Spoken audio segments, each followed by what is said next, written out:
네, 국민의힘 대선 후보 최종 경선 막바지로 치닫고 있죠. 오늘이 수요일이니까 이틀 뒤면은 후보가 선출이 됩니다. 4명의 경선 주자는 막판 피치를 올리고 있는데요. 그 가운데 한 분을 오늘 스튜디오로 직접 모셨습니다. 유승민 후보 모셨습니다. 어서 오세요. 예, 반갑습니다. 네. 유승민입니다. 어제까지의 투표를 보니까 54.49%더라고요. 네, 엄청 높았습니다. 엄청 높은 겁니까? 그렇습니다. 과거 역대 전당대회에 비하면 예. 경선에 비하면 굉장히 높은 거죠. 바람이 불고 있는 건데 여기에 유승민 바람은 얼마나 섞여 있는 걸까요? 많이 섞여 있길 기대하는데 예. 저는 이렇게 봅니다. 기존의 당원이 28만 명. 근데 이번에는 투표가 57만 명, 한 30만 명 넣으셨거든요. 어우, 많이 늘었네요. 예, 근데 그 신입 당원이란 분들이 수도권이 많고요. 젊은 층도 많고 제가 보기에는 조금 중도 보수 성향의 분도 많고 그래서 이분들은 또 자발적으로 자기가 그냥 입당하신 분들이거든요. 그래서 이분들한테는 뭐 소위 말하는 옛날에 당협위원장들이 오더를 내려서 투표를 누굴 찍어라 이런 오더가 제가 보기에는 안 먹히는 소신 투표를 할 가능성이 상당히 있는 분들이라서 저는 그분들 투표율이 굉장히 높은 것 같고 예. 오늘 내일 ARS 투표하면 뭐 한 10%나 이렇게 가까이 오를 수도 있다. 근데 하여튼 이번에는 30만 명의 신입 당원 이분들의 마음이 중요한 것 같고 저는 그분들한테 기대를 하고 있습니다. 제가 수도권 중도층 젊은층 늘 강조를 했는데 당 일각에서는 이런 이야기도 있던데 그러니까 이제 그 최소한 지난 9월에 입당했던 신입 당원들 같은 경우는 네. 자발적 입당보다는 캠프에서 조직 동원하는 경우도 상당히 많이 있다. 그런 부분도 있을 겁니다. 예. 그런데 우리가 선거를 해보면 이렇게 장악이 되는 게요. 주로 뭐 각 지역구마다 이렇게 핵심 당직자들 그분들은 장악이 되는데 막 이렇게 대규모 동원한다고 해서 그분들이 꼭 뭐 그 후보를 찍는다 이런 보장도 없습니다. 쉽게 뭐 오도 안 따른다. 예, 요즘은 그리고 이게 모바일 투표, ARS 투표라서 과거에 뭐 버스 타고 와가지고 전당대회 와가지고 찍고 이런 거하고 다르죠.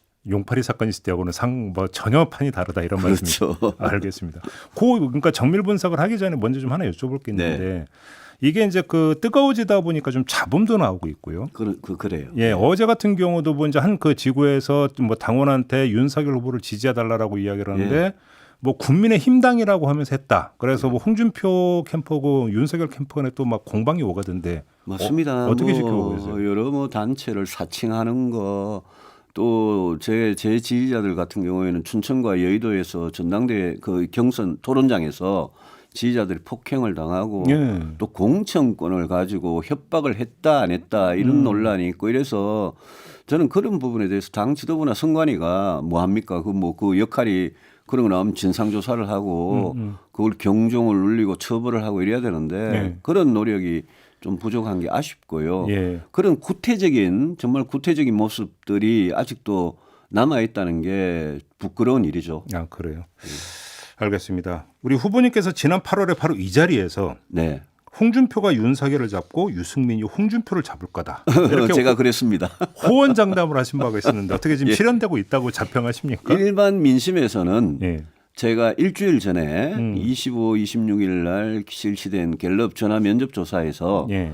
홍 후보님하고 윤 후보님을 빠르게 무섭게 제가 20% 넘어가지고 저는 민심에서는 많이 따라잡고 지금쯤은 저는 추월할 수도 있다고 생각을 합니다. 아, 그렇게 제가 보세요? 약한 고리는 당원이었는데요. 그래서 그동안 당원분들께 예. 직접 당협별로 다 방문을 해서 예.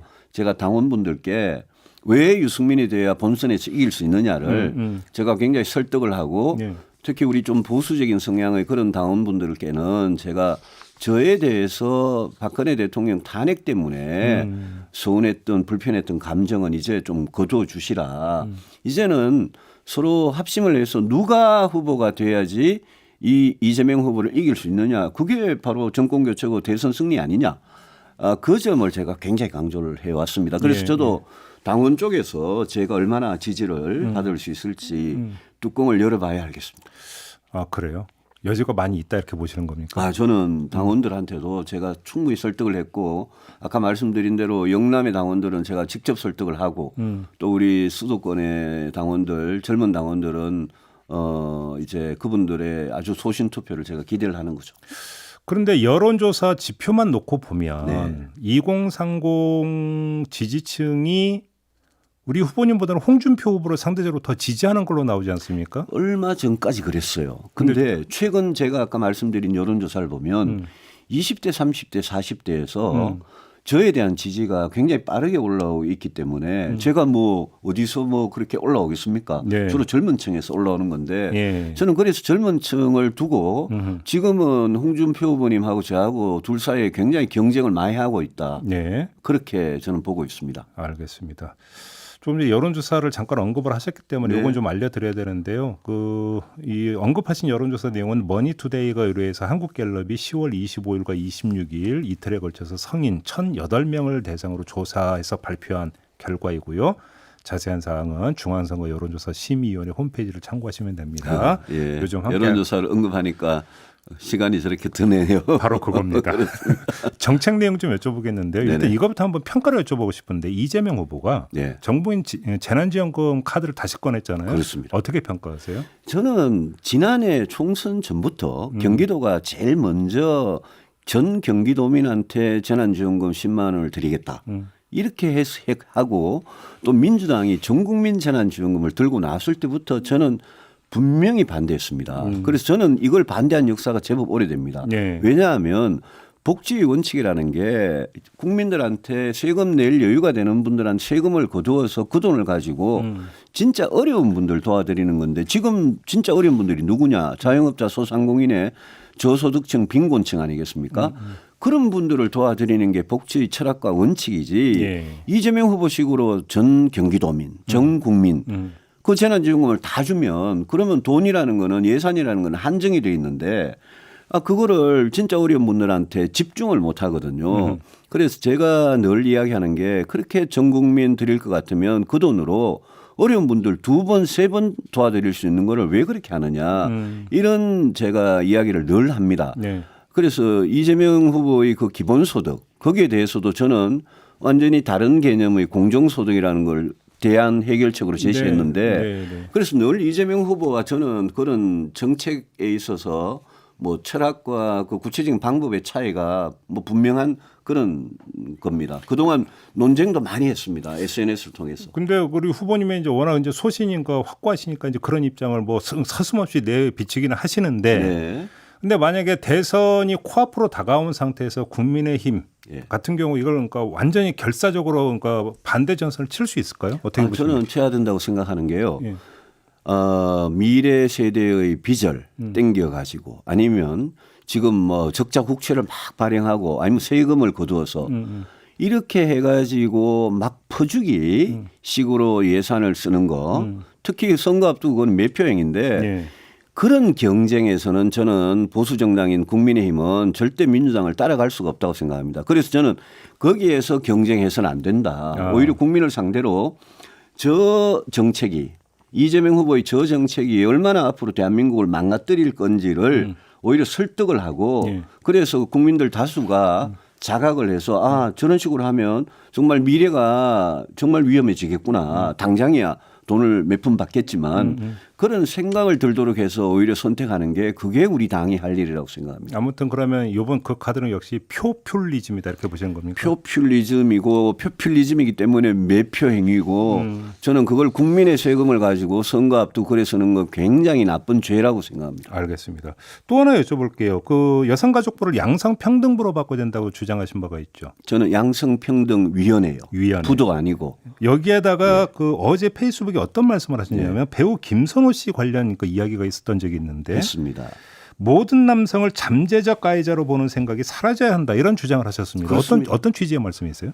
아니 우리가 성범죄 사건에 대해서 저는 그게 뭐 사회에서 직장에서 군에서 일어난 모든 성범죄 사건에 대해서는 엄격하게 처벌해야 한다고 생각하지만 모든 남성을 잠재적 가해자로 보는 그런 시각은 또 사라져야 한다고 생각하고 예. 남성들 중에 억울하게 당하는 경우도 있지 않겠습니까? 그게 무고죠, 무고. 그래서 저는 성범죄를 엄하게 처벌하는 그거는 당연한 거죠. 왜냐하면 성범죄라는 게 한 사람의 인생을 얼마나 망가뜨립니까? 그와 똑같은 이유로 무고도 한 사람의 인생을 망가뜨릴 수 있거든요. 그래서 저는 둘 다 같은 같이 놓고 같이 엄벌에 처해야 되는 문제다. 그래서 제가 무죄 추정의 원칙도 네. 이런 경우에 적용이 돼야 되고 또 검찰이 우리 윤석열 후보가 중앙지검장 할 때인가요? 검찰이 이 성범죄 사건에 대해서는 무고로 고발이 들을 경우에 무고죄 수사를 성범죄 수사가 끝날 때까지 수사 유예를 하는 예. 그런 지침을 갖고 있거든요. 예. 그런 지침은 저는 잘못된 거다. 폐지돼야 된다고 생각하고 무고를 가지고 이 성범죄 피해자를 협박하는 수단으로 쓰는 경우가 있습니다.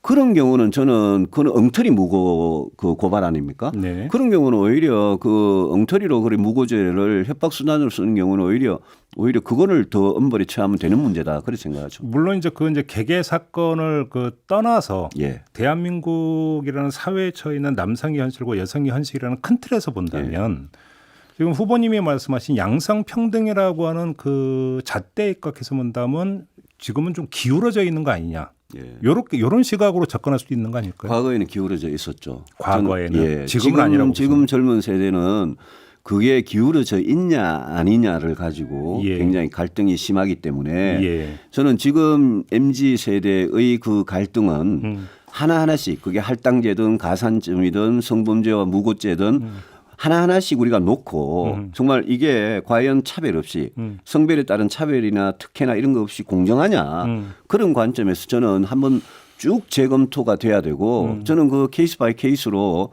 해법이 있을 거라고 생각합니다. 알겠습니다. 저희가 이제 매주 월요일에 명지대 우석진 교수를 모시고 이제 그 예. 경제 코너를 운영을 하는데 네네. 우석진 교수가 또 이제 그 TV 토론 매니아시더라고요. 그래서 국민의힘 그 토론을 거의 다 보셨대요. 아 그래요. 그래서 예. 이제 토론에서 경제 정책만 뽑아서 그러니까 엊그저께 총평을 해주셨는데 예. 경제 정책 준비 정도로 놓고 보면 유승민 후보가 가장 준비가 잘 돼 있는 것 같더라. 고맙습니다. 이렇게 평가를 하시더라고요. 예. 근데 그 다음이 중요한데요. 아, 이건 그래요? 우석진 교수의 말씀이 아니라 이제 그 제가 드리는 질문인데 예. 그게 별로 부각이 안 되고 있는 것 같습니다. 저도 답답하죠. 예. 왜 그렇다고 생각하십니까? 저도 언론이나 이런 데서 다뤄주는 게 예컨대 무슨 주택 청약 통장을 몰랐다. 또 주술 논란이나 개사고나 그런 것만 열심히 다루고 경제정책 예컨 제가 혁신 인재를 100만 명을 양성하고 사회서비스 일자리 100만 개 만들고 주택정책 노동은 정말 노사정 대타협을 할 거고 이런 이야기 쭉 하면 예. 그게 부각이 안 되는 게 그동안 제가 초반에 지지율이 상대적으로 낮았던 측면도 있을 거고 또 언론이 정책보다는 그런 약간 좀 네거티브나 도덕성 검증 쪽에 좀 더 관심이 있는 거 아닌가. 물론 언론의 어떤 그런 접근도 분명히 있죠. 하지만 결국은 예. 그 마련한 정책을 어떻게 이제 대중적 화법으로 뭔가 어필할 수 있느냐라는 게 예. 사실은 정치적 역량이잖아요. 그런 것도 있는데요. 예. 제가 정치를 오래 해보니까 예. 사람들이 막 화끈한 정책을 원하거든요. 음. 그리고 이재명 후보는 전 국민 다 주겠다, 기본소득, 기본주택 하겠다 이러는데 네. 제가 이재명 후보 정책을 보고 늘 비판하는 게 의사들이 우리 설탕 많이 먹으면 독이잖아요. 네. 저거는 완전히 설탕 덩거리다. 저거는 저 설탕이 결국은 나라 경제에 굉장히 해로운 거다. 그래서 제가 오랫동안 정치하고 고민하고 이러면서 진짜 좋은 정책은 선거 때 그렇게 화끈하게 매력을 줄 만큼 그렇게 하는 거는 대부분 보면 포퓰리즘이에요. 그래서 제가 이번 대선에 나오면서 저는 달콤한 공약은 하지 않겠다. 그래서 제가 공약들이 보면 예컨대 국민연금을 개혁하겠다. 연금 개혁을 하겠다. 노동 개혁을 하겠다. 이런 거는 전부 다 굉장히 좀 이 고통스러운 부담이 그렇지만 나라를 위해서는 꼭 해야 되는 개혁들이거든요. 너무 점잖게 접근하시는 거 아니에요? 아니요. 근데 그게요. 예컨대 반값 아파트 같은 거 있잖아요. 제 부동산 정책에는 반값 아파트, 코트 아파트, 원가 아파트 이런 게 없습니다. 왜 없느냐. 반값 아파트, 원가 아파트 그거 전부 다 국민 세금이 들어가거나 아니면 그게 아주 소수한테만 특혜가 주어지는 로또거든요. 그러면 그 로또를 못 받은 대다수의 무주택 서민들은 굉장히 불공평하지 않습니까? 그 진짜 원하는 거는 집값 내리고 전월세 내려달라 이거 아닙니까? 시장 가격을 내려달라는. 그래서 저는 제 공약에는 그게 없는 거죠. 알겠습니다. 안철수 대표가 대선 출마를 선언을 했는데요. 네. 최종적으로 단일화에 응할 거라고 전망을 하세요? 저는 거부할 명분이 없을 거라고 생각합니다. 왜냐하면 이번 대선은 안 대표 서운하실지 몰라도 이번 대선은 정권 교체에 대한 열망 이게 워낙 강하기 때문에 저는 민주당과 국민의힘 양쪽으로 결집하는 그 힘이 굉장히 강할 거고요. 예. 문제는 국민의힘 입장에서 제가 후보가 되면 저는 바로 안 대표하고 단일화 협상에 착수할 생각을 가지고 있는 게 안철수 대표가 나와서 중간에서 몇 %라도 가져가면 저는 정권교체 굉장히 어렵다고 봅니다. 그래서 정권교체 같이 하자. 원하는 게 뭐냐. 그리고 원하는 조건이 있으면 어지간하면 공정한 조건이면 저는 다 들어주고 단일화 추진하려고 그럽니다. 뭐 예를 들어서 뭐 종로 출마를 시켜준다 이런 것 자체는 오히려 그런 거는 오히려 안 대표님에 대한 결례겠죠. 결례라고 보시는 거고요. 알겠습니다. 인터뷰를 마무리해야 되는데 아마 이제 경선 관련 인터뷰는 저희와 인터뷰는 오늘이 아마 마지막일 것 그렇습니다. 같습니다. 우리 애청자께 좀 꼭 하고 싶으신 말씀이 있으시다면. 그동안 우리 애청자님들께서 대한민국 대통령 중에 임기 마치고 청와대에 나오면서 국민의 박수 속에 정말 국민들이 아쉬워하면서 저 사람 좀 더 했으면 좋겠다 이렇게 생각나는 대통령이 있으십니까? 저는 없을 거라고 봅니다. 대통령이 실패하면 나라가 실패하고 경제고 안보고 지킬 수가 없습니다. 우리 대통령제 우리 대한민국이 이번 대선에서 정말 능력 있는 성공한 대통령 또 도덕성과 품격이 제대로 된 대통령을 가지는 게 저는 굉장히 중요하다고 봅니다. 나라를 위해서요. 제가 꼭 그런 대통령이 되어보고 싶다. 그런 말씀드리고 오늘 내일 여론조사에서 꼭 우리 유승민 국민의힘 후보로 지지해 주시기를 간곡히 호소드립니다. 알겠습니다. 자, 이렇게 마무리할게요. 고맙습니다. 고맙습니다. 네, 국민의힘의 유승민 후보와 함께했습니다.